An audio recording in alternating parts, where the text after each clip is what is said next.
सोलापूरची नात, तिच्यावर अमानुष पद्धतीचा अत्याचार कुणालाही सहन होणार नाही, माणुसकीला काळिमा फासेल अशा पद्धतीचं कृत्य घडलं.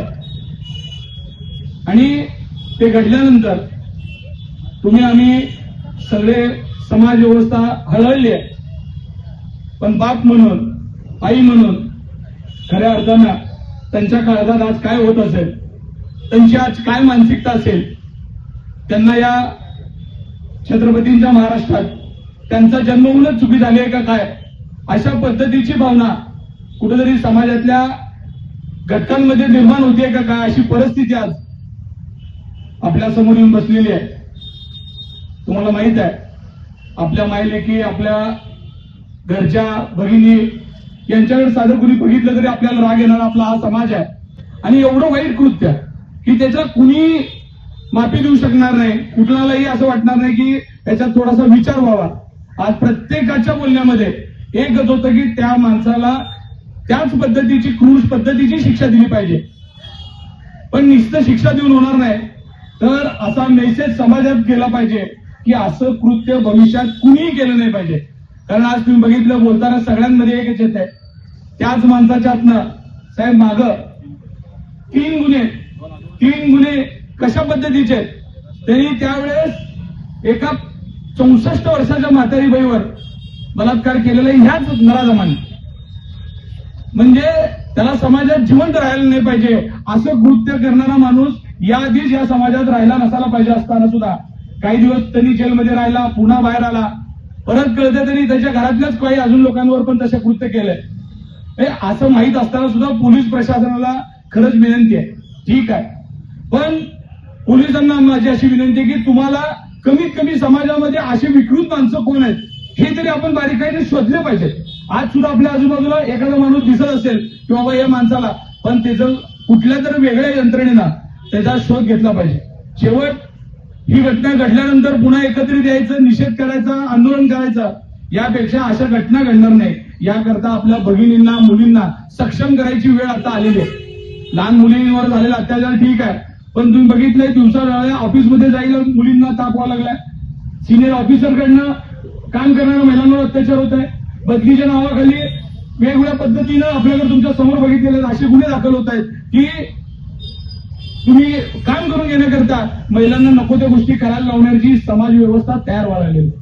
मुली सरळ सरळ येऊन गुन्हा दाखल करतात की माझ्या वेगळ्या पद्धतीनं माझ्या वरिष्ठांनी मला मागणी केली, मला वेगळ्या पद्धतीनं हे केलं, पण तरी सुद्धा आपण त्याच्याकडे समाज म्हणून दुर्लक्ष करतो. वास्तविक ज्या वेळेस अशा कुठल्याही एफआयआर दाखल होत असतील, आता सर्वांच्या म्हणण्यामध्ये केंद्रात असेल, राज्यात असेल, घटनेत दुरुस्त होऊन याच्यामध्ये जसं चार्जशीट 90 दिवसात दाखल करण्याचा नियम आहे, तसाच नियम ही घटनेचा निकाल सुद्धा काही विदिन महिन्यामध्ये, 3 महिन्यामध्ये, 6 महिन्यामध्ये लागलाच पाहिजे. नाही लागला तर त्याचा एकतर्फी निकाल समजून त्याच्यावर त्याला फाशी दिली पाहिजे, म्हणजे त्याला मृत्यूदंड दिला पाहिजे. आणि जर करणारा सक्षम असला तर काही करता येते. तुम्ही बघितलंय माजी मुख्यमंत्री एकनाथजी शिंदे साहेबांनी ज्या पद्धतीनं बदलापुरात घटना घडली, मला वाटतं अक्षय शिंदे नावाचा जो क्रूर होता त्याच्या हातून अशीच एका शालकरी मुलीवर घटना घडल्यानंतर बघा, शिंदे साहेबांनी त्या घटनेत एखादा निबंध लिहिला, खरोखर आहे, तो निबंध लिहित असताना स्टोरी ठरली असेल, सगळं ठरलं असेल, पण सगळ्यांची भावना एक होती की त्यात न्याय मिळाला. मला आज पण फडणवीस साहेबांकडनं, शिंदे साहेबांकडनं, आमच्या उपमुख्यमंत्री पवारताई यांच्याकडनं अपेक्षा आहे की तुम्ही आता कसा ड्रामा करायचाय करा, काय स्टोरी करायची आहे करा, कशा पद्धतीनं, पण आमच्या सर्वसामान्य माणसाला असं वाटलं पाहिजे की या सरकारमध्ये आमच्या भावना ऐकून घेणारा आणि त्याच्यावर रिॲक्शन करणारा कोणीतरी नेता आहे. आणि या महाराष्ट्राकडे कुणी अशा नजरेने बघू शकणार नाही. अशा पद्धतीनं आपल्याला काही निर्णय ठोस पद्धतीनं घेतले पाहिजेत. हा महाराष्ट्र शाहू फुले आंबेडकरांचा महाराष्ट्र म्हणून जगामध्ये आपण अभिमानाने सांगत असतो, शिवाजी महाराजांचा महाराष्ट्र म्हणतो.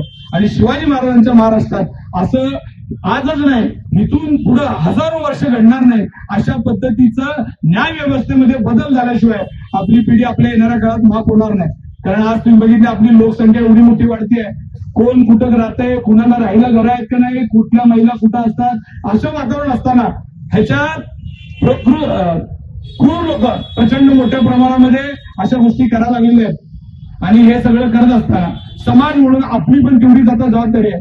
आपली मुलं असतील त्यांना चांगलं काय आणि वाईट काय आहे, कारण तुम्हाला माहित आहे हे सगळं घडण्यामध्ये मोबाईलचं जे काही आयुष्य आलंय, या मोबाईलच्या आयुष्यामुळे कदाचित चांगल्या लोकांच्या सुद्धा बुद्धिभ्रष्ट व्हायला लागल्यात अशी परिस्थिती तयार झालेली आहे. जी माणसं चांगली वाटत होती त्यांच्याही यातनं कदाचित अशा बऱ्याच चुका व्हायला लागलेल्या आहेत. त्याच्यामुळं आपण या सगळ्या गोष्टींवर गांभीर्याने घेऊन समाज व्यवस्था नव्या पद्धतीनं आपण सुधारण्याकरता पण प्रयत्न केला पाहिजे आणि अशा प्रकाराला हे करण्याकरता आपल्याला एकत्रित यावं लागेल. ते कुठल्या जातीचा आहे, अन्याय करणारा कुठल्या जातीचा आहे माहित नाही आम्हाला, अन्याय कुठल्या जातीवर झालाय ह्यापेक्षा अन्याय संपूर्ण माणुसकीवर झालाय. माणुसकी धर्म संपतंय का काय अशा पद्धतीचं वातावरण समाजामध्ये आता तयार झालेलं आहे. त्याच्यामुळं जिथं जिथं आपल्या डोळ्याला असे प्रसंग दिसतील, अशा विकृतीचा माणूस लक्षात येईल तर कमीत कमी भले संबंध खराब होतील किंवा आपल्याला वाटेल पण पोलिसांनी तरी सावध तरी केलं पाहिजे. आपल्याला माहित आहे बरेचदा असे लोक समाजात फिरतात, वागतात, बेवारस पद्धतीने फिरत असताना त्यांची कृत्य हालचाली त्यांचं वागणं चुकीचं असतं. पण आपण काय म्हणतो आपल्याला काय करायचं आहे ते दुसऱ्याकडे झालंय. पण माझी अशी विनंती आहे, माझ्या मायबाबांना विनंती आहे, सगळ्या युवकांना विनंती आहे, आपल्या परिसरात आपल्या जवळ होणार नाही एवढी तर काळजी आपण घेतली पाहिजे. त्यामुळे जिथं जिथं असं होत असतंय असं लक्षात येईल तिथं आपण भले आपले काय व्हायचंय पोलीस स्टेशन पर्यंत न्या, त्या माणसावर गुन्हा दाखल करण्याचा आणि पोलिसांना सुद्धा अशा गोष्टी लक्षात आणून देण्याचा प्रयत्न आपण करावा. आम्हाला या सरकारकडनं सोलापूरला बदलापूर पद्धतीचाच बदला सोलापूरला मिळाला पाहिजे. सोलापूरच्या नातीला आपण सगळ्यांनी न्याय दिला पाहिजे. जोपर्यंत न्याय मिळणार नाही तोपर्यंत सोलापूरकरांचा हा लढा 100% बंद होणार नाही. उद्या पूनम गेटवर आपण तिथं आंदोलन करणार आहोत. पुन्हा आपल्याला अजून सोशल मीडियाच्या माध्यमातून आपण सांगू कशा पद्धतीनं करायचं आहे. आज आपण एक छोटासा नवी पेठेतनं कॅन्डल मार्च करू, कॅन्डल मार्च करून पुन्हा तिथे येऊ. मग आपण नवी पेठेतनं कॅन्डल मार्च करून पुन्हा इथे फिरून येऊ की समाजामध्ये हा मेसेज गेला पाहिजे की सोलापूरकरांच्या भावना अत्यंत तीव्र आहेत आणि प्रत्येक व्यक्तीला या गोष्टीचं दुःख झालेलं आहे. ते व्यक्त आपल्या आपल्या परीने करा. तुम्ही पत्र लिहा, तुम्ही जे सोशल मीडियावर पोस्ट करा, नाही तर पोस्ट करतो आपण रोज, स्टेटस ठेवतो. पण यावेळेस माझी अशी विनंती आहे, या घटनेच्या निषेधार्थ आपण सगळे स्टेटस ठेवा, पोस्ट करा, फेसबुक असेल. समाजाला या सगळ्या गोष्टीचं आकलन झालं पाहिजे आणि समाजावर या सगळ्यांनी एकत्रित येऊन न्यायासाठी आपण प्रयत्न केला पाहिजे. हे आंदोलन एक दिवसासाठी नाही आहे. आजचा निषेधाचा कार्यक्रम झाला म्हणजे आमच्या नातीला न्याय मिळालेला नाही आहे. जोपर्यंत त्यांनी श्वास घेत राहणार तोपर्यंत आपण आपल्याला माफ करू शकणार नाही. ही गोष्ट आपल्या सगळ्यांच्या हृदयात असली पाहिजे. एवढंच सांगतो, या घटनेचा तीव्र शब्दात निषेध करतो. राज कूलर्स एक्सक्लुझिव्ह शोरूम आता आपल्या सोलापुरात. घर, office, factory, hotels, marriage hall या सर्व ठिकाणी लागणारे विविध प्रकारचे 50 पेक्षा जास्त व्हरायटीजचे कूलर्स एकाच ठिकाणी. सोलापुरातील एकमेव exclusive cooler showroom Raj coolers, 7/8 Padmashri apartment, अरविंदाम road, Chhatrapati Sambhaji Maharaj Chowk, Solapur. Mobile 9420 66 36 78. Delivery free. कोणताही कूलर घेण्या अगोदर राज कूलरला अवश्य भेट द्या.